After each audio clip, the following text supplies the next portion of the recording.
আসসালামু আলাইকুম। আজকে আমি আপনাদের জন্য নিয়ে এসেছি বাটনা ঘুটনা দিয়ে সিম ভর্তা রেসিপি।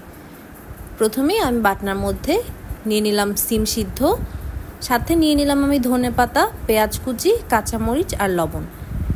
এখন ঘুটনাটা দিয়ে আমার ভালোভাবে এগুলোকে ভর্তার মতো করে নিতে হবে। এটা দিয়ে বানানো কিন্তু খুব ইজি আর খুব মিহিভাবে হয়, ভর্তা খেতেও খুব মজা হয়।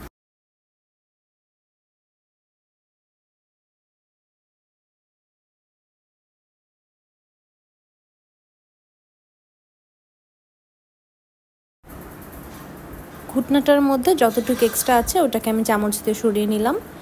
এভাবে ভালোভাবে আমি ঘুটনাটা দিয়ে সিম ভর্তা বানিয়ে নিচ্ছি। দেখুন কত ভালোভাবে ভর্তা হয়েছে।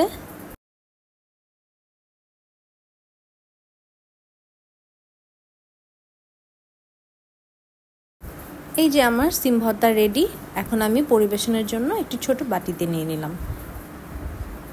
দেখুন দেখতে কত সুন্দর হয়েছে, একদম মিহি হয়েছে, খেতে কিন্তু আরও মজা হয়েছে। আপনারা বাসায় বসে এভাবে খুব সহজেই বানিয়ে ফেলতে পারবেন সিম ভর্তা। ধন্যবাদ।